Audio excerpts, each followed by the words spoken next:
Een ding moet die wêreld daar buitekant weet. Ons kan nie sonder vryheid lewe en as dit dan moet, dan sal ons hom vat met die geweld van het werk. Eugene Terreblanche, leader of South Africa's Afrikaner resistance movement, the AWB. Before the 1994 election that brought Nelson Mandela to power, the AWB wallowed in the symbolism of aggression and white supremacy. Yet Terreblanche's recklessness would help destroy the very system he wanted to uphold.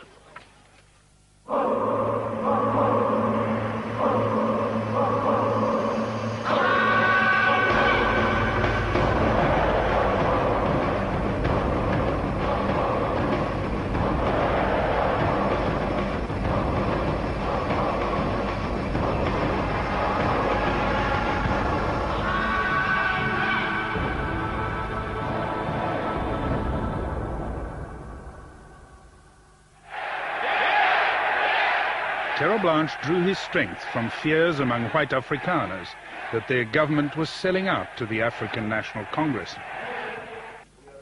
In late 1992, the ruling National Party and the ANC were trying to break a deadlock that had stalled negotiations for 2 years. The National Party was insisting on compulsory power sharing that would give the white minority blocking powers at every level of government. The ANC demanded straightforward majority rule.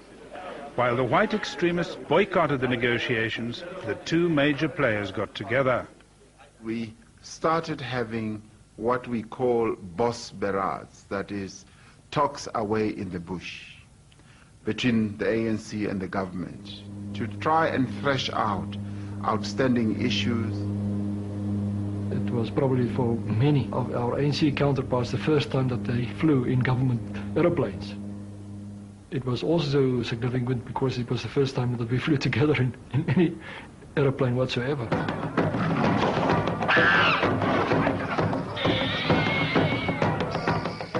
They went to a remote game lodge. One of the ANC negotiators was Joe Slovo, chairman of the Communist Party. The party had been allied with the ANC for decades. Slovo was on the ANC's executive.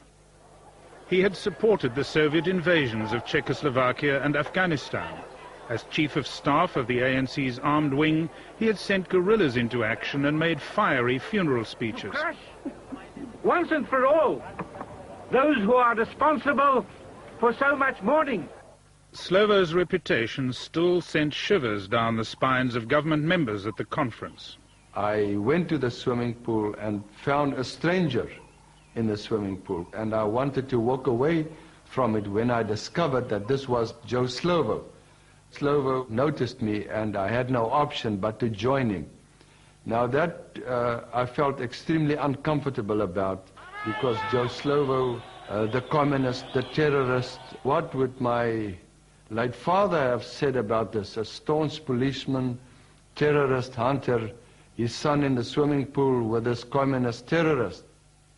But Slovo, now ill with cancer, had surprised everyone by revealing himself to be a pragmatist. Writing in a party journal, he had proposed a compromise to break the deadlock, a sunset clause in the new constitution which would provide for compulsory power sharing for a fixed number of years, before fading out like the setting sun. At the Bush conference, the National Party showed interest. We realized that in the final instance, the major breakthrough that we have to make in this country was to find a settlement with the ANC. That's the reality. We used to go in for a degree of jollification in the evenings, spend a bit of time in the pub together at night, and obviously when you are negotiating with people and you create that kind of social rapport, things become easier, and you get to know them, you get to understand each individual a little better. During the conference, tentative agreement was reached on arrangements for organizing a free and fair election. It was the beginning of the process that eventually led us to an agreement and to a new constitution. So Joe Slovo has been very instrumental in advocating a system where we could remove the fears of the minorities in the country and also moderate the arrogance of a majority, of a black majority.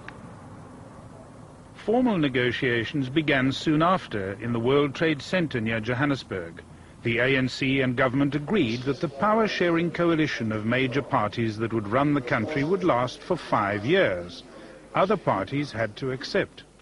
There were, at the multi-party talks, 26 parties altogether.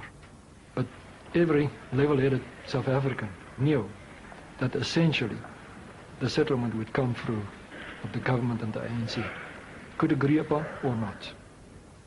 The one had the power and the other one had the majority support. The carve-up between ANC and National Party angered Afrikaners of the right wing, dominated by the Conservative Party. You can see this process of ANC National Party cooperating against the rest. For example, if there's some problems or suddenly there's a veto or something that's just got stuck, then firstly Slovo will pick it up. And you can see he sort of writes a small note to Ramaphosa. Ramaphosa would then wink for Rolf Meyer, and the two of them will go outside. They would formulate some sort of proposal, come back, the one would propose, the other one would second it, and it was just being forced through. We maintained a very close link with our principles. And I think we followed very much the same pattern in that regard. I reported to FW, and he reported to Mandela, but very much on the same basis.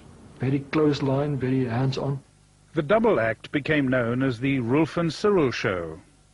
Right-wing Afrikaners saw it as a threat. We were sure that one or another time the government will capitulate and hand over the country to the communist forces. Fearing they would be swamped by the ANC's advance, they wanted out. My people, the Afrikaner folk, really has a right, according to international law, to demand some part of this land as their own. You have a place where a Brit can be British. I must have land where the Afrikaner, the Boer, can be a Boer. A more moderate advocate of Afrikaner separatism was Constant Viljoen. He and Terre Blanche both belonged to an alliance of more than 20 right-wing movements, the Afrikaner Volksfront. Viljoen was a former chief of the South African Defence Force and a war hero. In June 1993, after giving notice to the authorities, Viljoen took a petition to the multi-party conference. We were going to hand over at the World Trade Center some demands by the Volksfront. In other words, to have self-determination for the Afrikaner people. That was the intention. The AWB, Avia Beer in Afrikaans, were among the petitioners. Eventually we got news that some of the people entering rather late were harassed at the gate. Some people were pulled out of their cars. It was getting a bit more ugly. Then when the gates went open, the people started moving in, and then people started running. Terre Blanche was leading the AWB contingent. And we tried to stop the crowd in front of the building. I actually ran ahead myself because I realized what was taking place and I was going to stop them, and I did so. I got on top of a pole and I sort of signaled to all the people and they did stop. And the whole crowd would have stopped in a very orderly manner. And then some AWB members on a vehicle came through. They ignored the warnings to stop. They look like they're invading the place. Oh, look at it!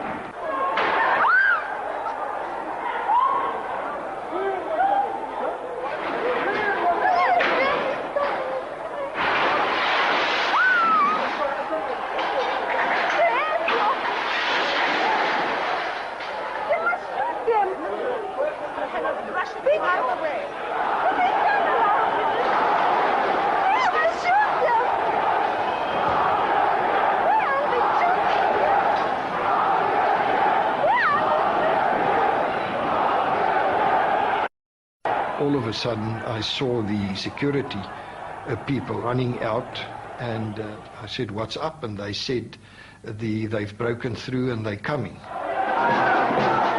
And then my own security man simply grabbed hold of me and ran.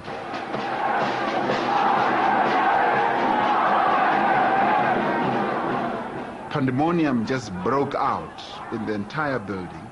Many people on the ANC side, from the government side, all huddled into the government offices. We thought the right-wingers would never dare just march into government offices and start accosting people or assaulting them.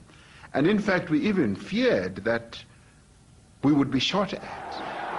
The AWB overwhelmed the police, who retreated before them. Signs of glass and everything shattering and everything, and reports coming through that they are looking for us, particularly Rolf and Cyril. Terrified delegates barricaded themselves in their offices. In the conference chamber, the AWB chanted and daubed slogans demanding a separate white state.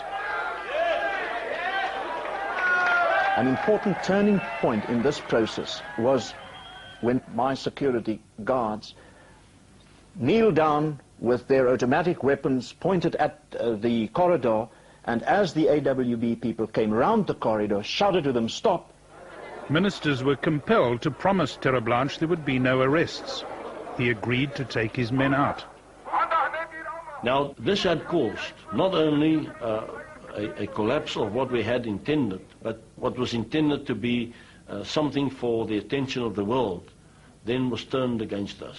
I was able to discuss the events with some of the National Party ministers, and they, in the end, I think, drove them more and more away from having any form of understanding or even sympathy with the right-wingers.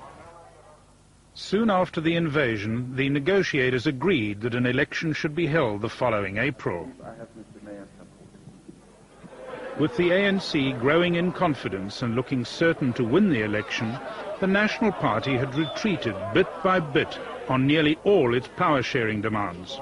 One remained. The National Party insisted that its white minority ministers must have the power to block ANC decisions in cabinet. They called this governing by consensus. So the key question now was, now what will they do in cabinet? To what extent will they be in a position to influence or even to veto particular decisions? It was the one issue on which the ANC was not prepared to make a concession on. That is, the cabinet should be able to take decisions by majority rather than by consensus as they had originally wanted it. When the last day of the conference came, Ramaphosa was convinced the government negotiators, headed by Rolf Meyer, couldn't afford to take the blame for a breakdown. We therefore realized that this was their weak point and pressed on very hard until we finally got them to agree in the very early hours of the morning to that cabinet should be able to take decisions by majority rather than on a consensus basis. This meant that if the ANC won the election, it would run the government. The proposal was put to the existing cabinet for endorsement. It was indicated that no voting, in fact, would take place, which would mean that our representatives in cabinet would be in a position to influence, to persuade, but would have no final say or veto of any kind. And I disagreed with that. Delport raised the issue with President de Klerk. It was a very emotional moment for me. I think it was also an emotional moment for State President de Klerk. I voiced the concern that we maybe eventually end up as National Party being co-opted into an ANC government. I took the decision and gave the lead that what we should go for is what is now in the Constitution, namely that there will be no voting. De Klerk argued that the deal was in the best interests of South Africa. Some cabinet colleagues were less sure. Die basiese beginsels van magsdeling, dat minderheidsgroepe werklike inspraak sou hê om besluitneming te beïnvloed. Dit het nie werklik gematerialiseer nie.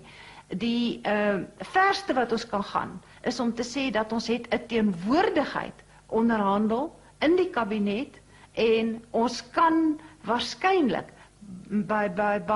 by force of presence kan ons besluite probeer beïnvloed.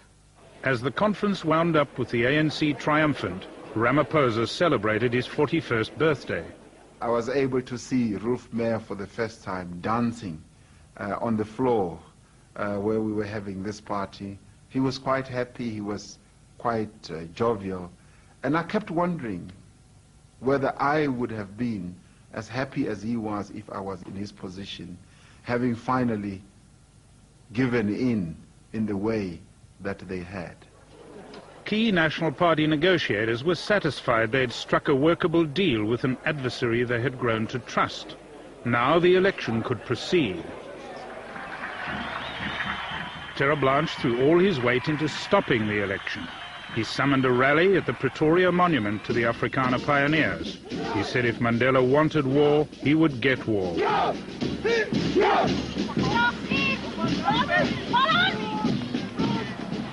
Terra Blanche then persuaded the Volksfront to boycott and oppose the election. Ons het nie nodig om te verduidelik dat ons wit is.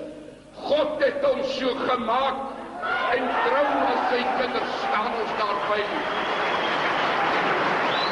Ons geagte meneer die voorsitter het nie nodig om grond te vra. Ons het grond. Ons is die beskawers van Suid-Afrika.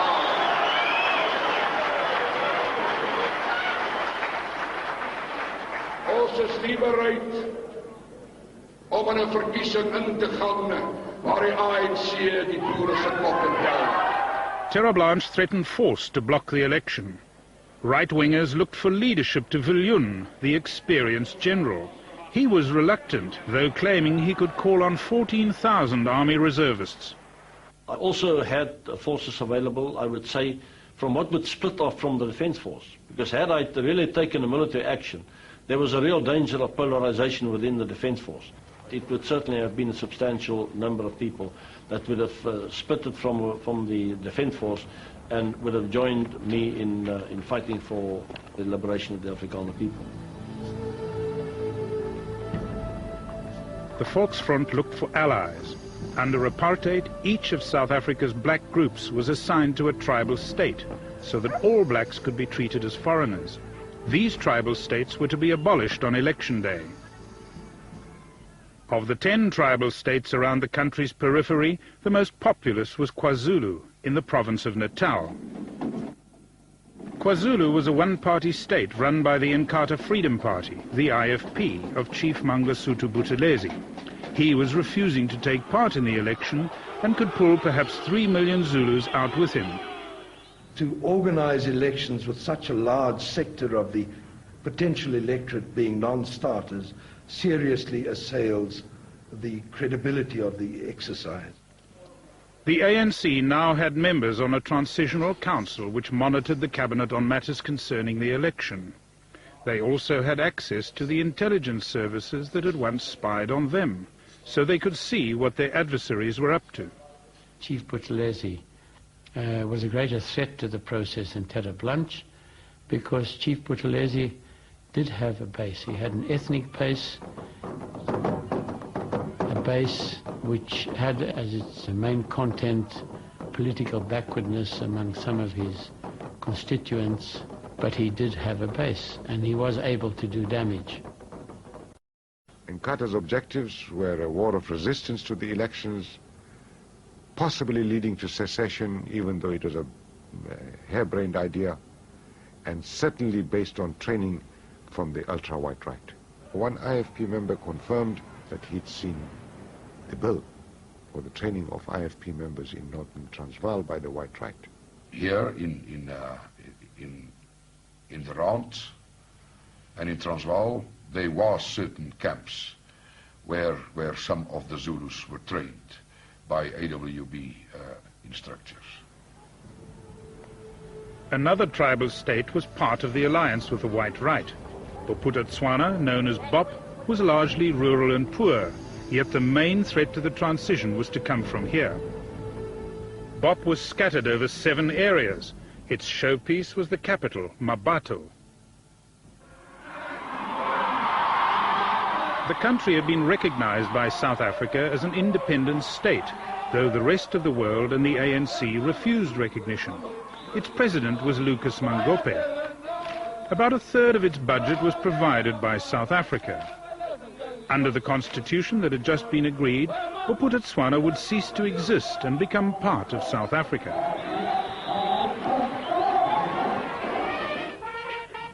Its army of 5,000 men was led partly by officers from the South African forces. Mangope would give no pledge to abandon his country's sovereign status, nor would he allow electoral activity in BOP. President de Klerk came here, for instance, about 2, 3, 4 times, together with Mr. Pekbotha, to try and influence our president here to give in. We said to him he could not prevent South Africans, and a vast number of the people living in his country are South African citizens, that they had a right to participate freely in democratic activities, meetings, and in the election. Mangope denied that right. He formed a pact with General Viljoen, Chief Buthelezi, and the leader of another tribal state. This alliance of BOP with right-wing Afrikaners posed a serious threat to the whole transition to democracy. The white right would have territory of BOP, access to BOP arsenals, and would have black cannon fodder through Nkata. In particular, BOP's stand would stir up right-wingers in the South African army who were loyal to Viljoen. Some of my colleagues and I feared very much that the echelons of the army might see this as the opportunity to try to prevent the transformation. We weren't certain of the degree of loyalty that we could attract from the upper echelons of the army. BOP was effectively a one-party state whose police dealt firmly with political and other protests. They would not allow the ANC to campaign there. ANC agents warned BOP civil servants that Mangope's government would disappear on election day, and if he didn't allow the elections, there would be no one to pay their salaries and pensions. The civil servants demanded their money. Demonstrations and rioting spread. General Jack Turner was an advisor to President Mangope. Even the security forces were being terrorized. Their houses were being burned down. Their families were being terrorized. They didn't know exactly if they go home that evening, is their house still going to be intact? But Mangope stood firm.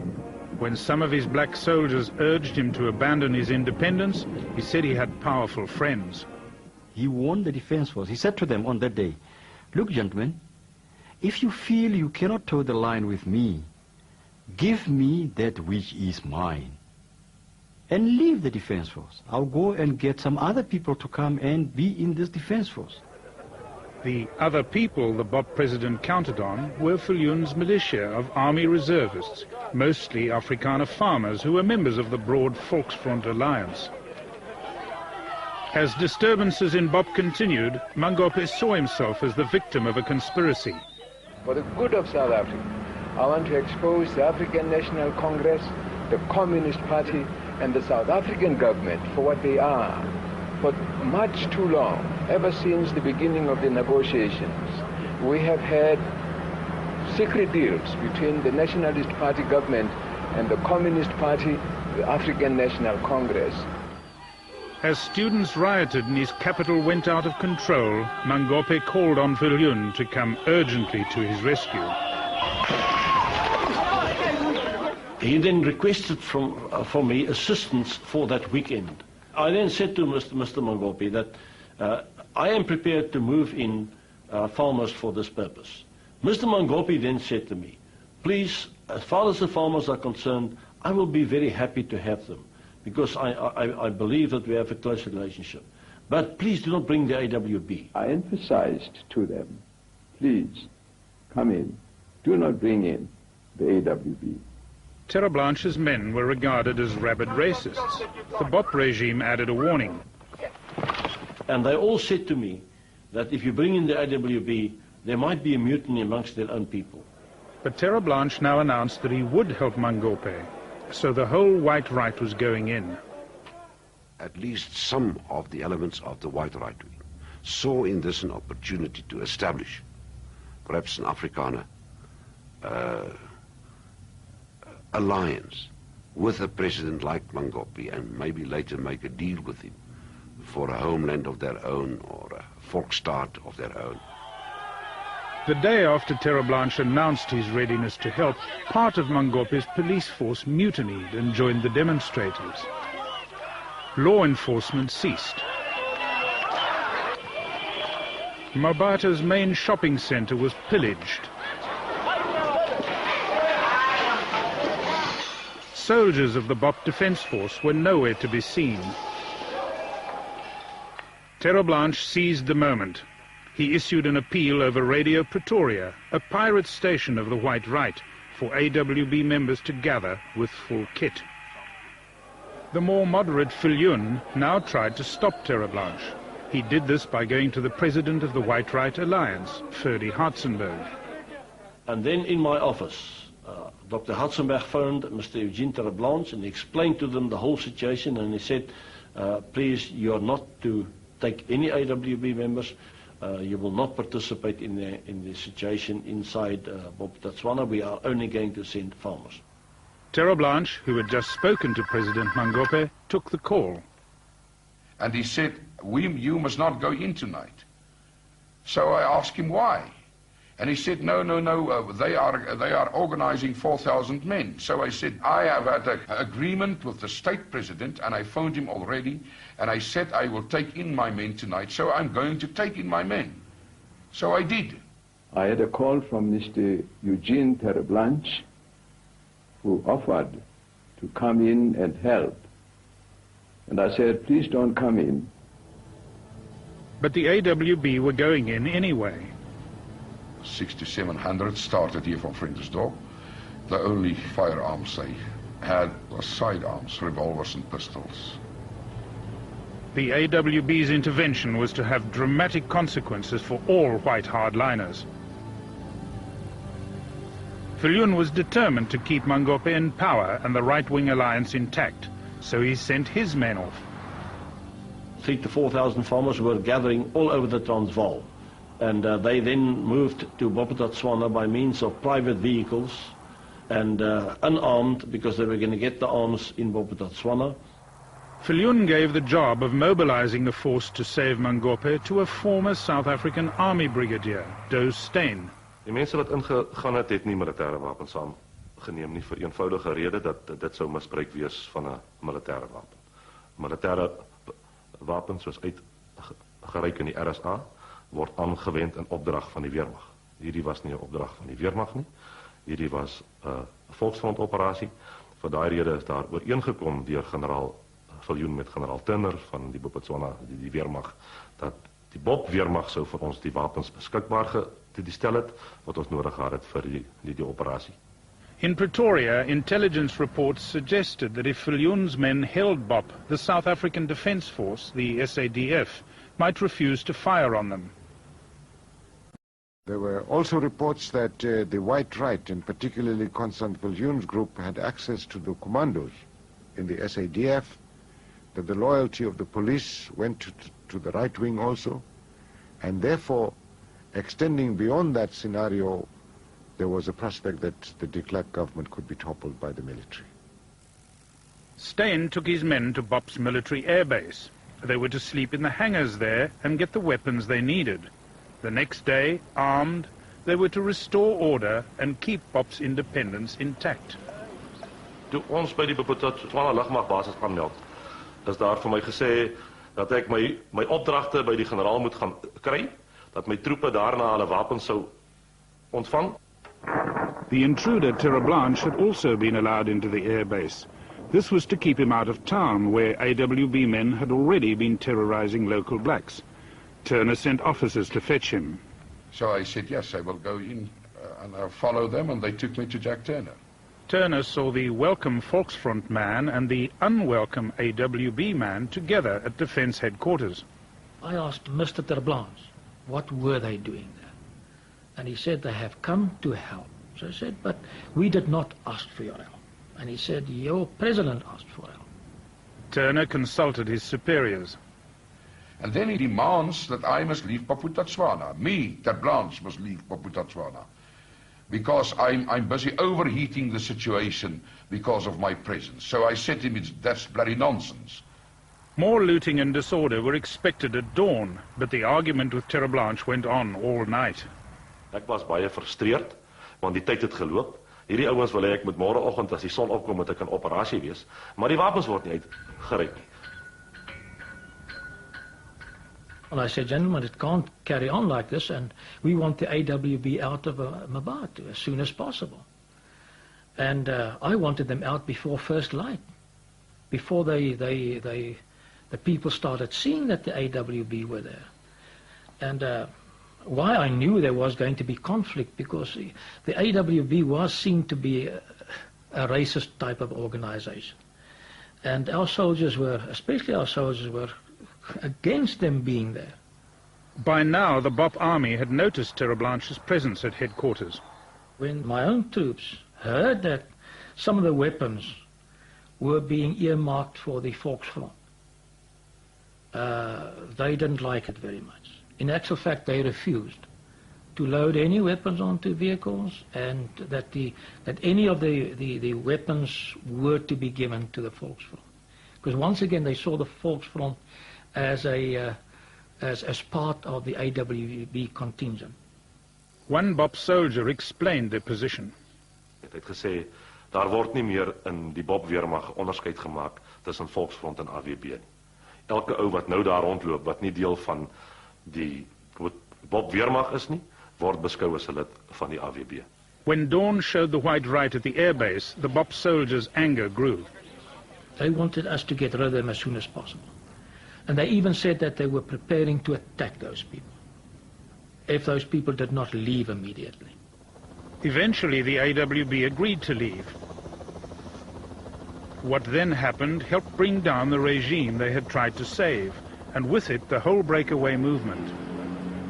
As they drove out, the AWB men were in a filthy mood. They fired indiscriminately at people on street corners, killing and wounding many. When I'm on the way to go and fetch my Marota, the AWB just shoot us.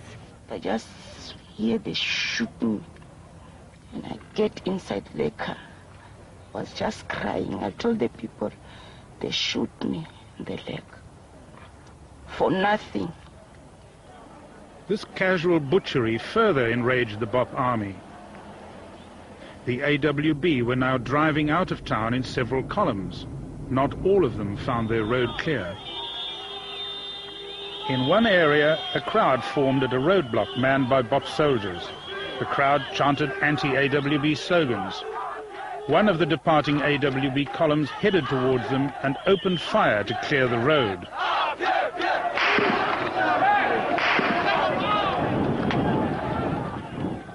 The crowd scattered. Then, as the convoy drove past, an AWB man in the front passenger seat of a blue Mercedes near the back of the convoy leant from the window and took aim. Bop soldiers opened fire. In the distance, the blue Mercedes is the target for the soldiers' pent-up anger. It is riddled with bullets. With the driver fatally wounded, 2 other injured men clambered out. Press people, please. People, get away. Can you just get us some help for him, please? He's just wounded. Are you finished with your photos and stuff? Please get the ambulance now. We need the ambulance for this guy that's wounded. But you're the journalist. Huh? So are you a member of the AWB? Yeah. You're a member of the AWB? Yeah. And there they murdered them. They just murdered them, what you saw on television. Please get me help, please. I'm bleeding. I'm already laying here for 15 minutes, up to 20 minutes. Can you please No, they've called an ambulance is coming. What were you doing here, sir? Suddenly, one of the BOP policemen pumped bullets into the wounded AWB men.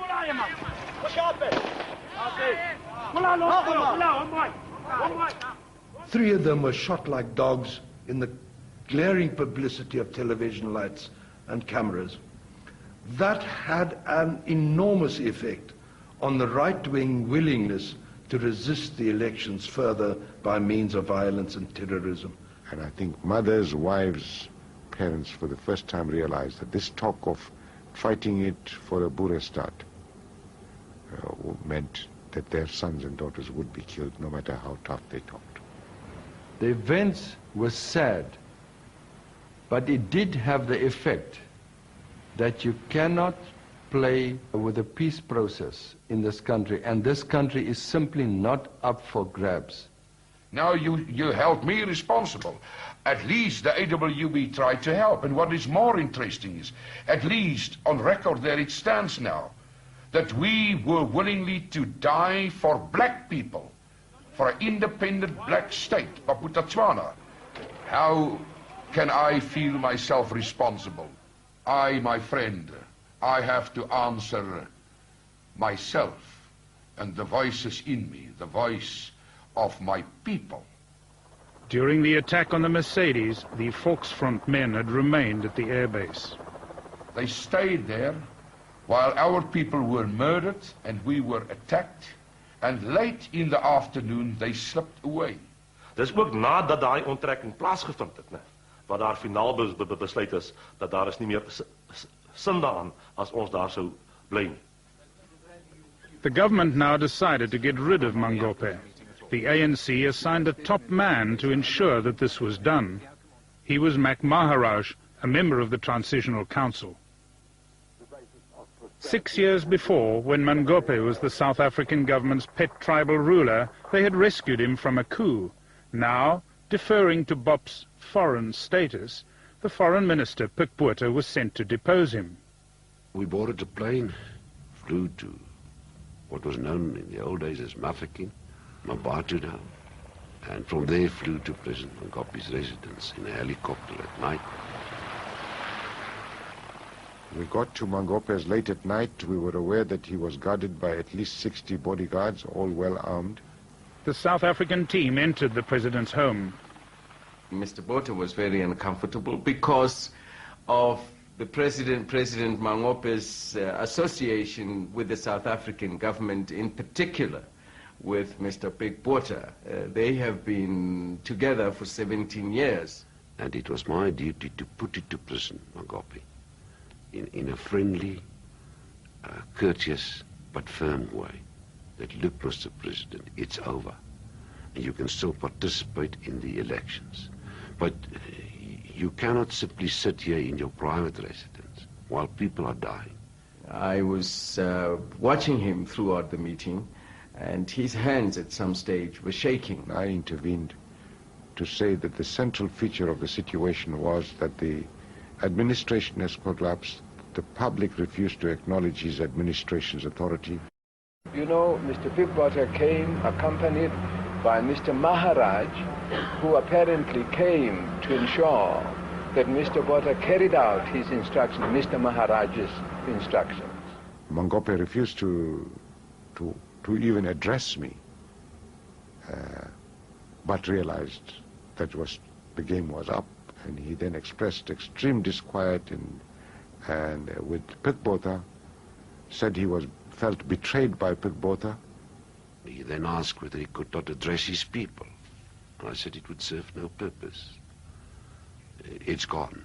They would not allow me to address my people and tell them that I had told Botha, that I had told Maharaj, that they do not have the right to remove me. They have no legal or constitutional right to remove me. They would not allow me that. So it wasn't a question of looking at the constitution of Bophuthatswana. It was a question of you being deposed as a president, and it was a coup. The delegation reported to their political bosses. Mangope was very arrogant when they went to tell him that he should resign, and that if he does not resign, he would then be ordered to resign. And then he was very arrogant, and they told him that now, from now on, you are no longer president of Botswana. He then, of course, broke down and collapsed. And once a statement was made that Mangope had been deposed, then, of course, the right wing itself collapsed. For Viljoen, Terre Blanche's conduct had been the last straw. He now instructed his followers to vote and himself registered for the election. Only one threat to a peaceful transition remained, but it was a dangerous one: KwaZulu. Chief Buthelezi got his Inkatha Freedom Party, the IFP, ready to enforce a boycott of the election. He wanted KwaZulu and the surrounding province of Natal to have rights incompatible with the agreed constitution. There was a demand for what really amounted to a form of almost full independence for the Zulu kingdom. It was made more complex, I think, by Inkatha insisting on, in my opinion, powers for the provinces, including Natal, which were really in effect tantamount to become a totally independent state. The government and ANC rejected these demands. Violence between Buthelesi's supporters and those of the ANC escalated, with hundreds killed each month. The big question was whether in Natal the election could be held at all. In one incident there, 15 young ANC election workers were killed. Mandela went to see Buthelezi. The essence of my appeal to him was that whoever was wrong or right at the beginning, history will indict us for having failed to stop the slaughter of our own people.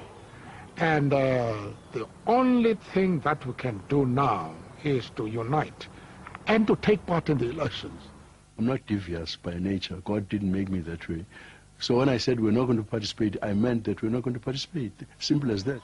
On March the 28th, Inkatha supporters staged an anti-election march through Johannesburg to the ANC's headquarters. There was sporadic shooting along the way. Then a volley was fired into the crowd from the ANC building.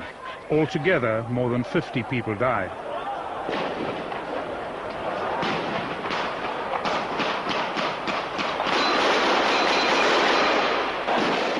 Buthelezi said the massacre marked the start of a struggle to the end between the ANC and the Zulu nation. As passions became further inflamed in Buthelesi's home territory, President de Klerk, with Mandela's backing, acted to ensure that the election could take place there. Circumstances have arisen within the province of Natal which seriously threaten the safety of the public and the maintenance of public order. I have therefore decided to declare, in terms of the Public Safety Act of 1953, a state of emergency in the area mentioned. Buthelezi now demanded that the election be postponed so that international mediators could be brought in. He wanted them to adjudicate on his demand for an autonomous Natal. The ANC and the government opposed this. The election couldn't be postponed. You had millions of people who had focused on these election days as days of liberation. And you couldn't say postpone the day of liberation because the IFP and Chief Buthelezi are not yet ready. The government, which had moved troops into KwaZulu, would not budge, and with less than a month to go before the election, Buthelezi was faced with a stark decision if he continued to hold out. There was a realization on the side of Inkatha that not participating faced them with a major choice, and that would be the choice of going to the bush. And that they realized, because the leadership of Inkatha, I sincerely believe, didn't want war and doesn't want war, that would lead them into a situation of declaring a form of war. if he didn't squeeze into the process in that last 10 days, he would be completely and utterly eliminated from the political scene. In a last-minute move, de Klerk and Mandela made a few face-saving offers. At the national and provincial levels, they agreed also that as soon as possible after elections, that there would be international mediation. It was on that basis. Because then, for me, from the point of view of a politician, it was very stupid of me at that point, without canvassing, without voter education, without any money, to then undertake to participate in an election, even a few days' time. But I had no excuse whatsoever for not doing so. With 8 days to go, a great burden of fear slipped away. The threat of the country descending into chaos at last receded. In Carter, the election's last formidable opponent would participate. To add them to the ballot paper, 80 million stickers had to be printed. More than 19 million people voted. The ANC won 63%, the National Party 20%, in Carter 10. De Klerk, who became the second of 2 deputy presidents, reflected on the transition he had initiated. 4 years and 3 months ago, I said in Parliament that the time had come. He claimed his original objectives had been fulfilled. We have seen the end of discrimination. We have equality before the law. Minority rights have been secured. When de Klerk made his speech on the 2nd February 1990, he thought that by unbanning the ANC, he would be able to control political events in our country. I don't believe that he knew that he was actually unleashing a force which he would find far, far, far beyond his own political imagination and control. On May the 10th, 1994, Nelson Mandela was inaugurated as the first president of a democratic South Africa. The whole world, from US Vice President Al Gore to Fidel Castro, came to Pretoria, the capital which for half a century had been an international outcast. New ministers, allies, and former rivals were in attendance. Mandela's new government was formed in line with Joe Slovo's compromise. Slovo himself, by now gravely ill, was in the cabinet. I never really worked out in my mind whether I would or wouldn't live to see it. But I thought always that it was within the realm of possibility that I would live to see the transformation that has taken place. I feel that we can all leave this earth in peace, having achieved what we have achieved.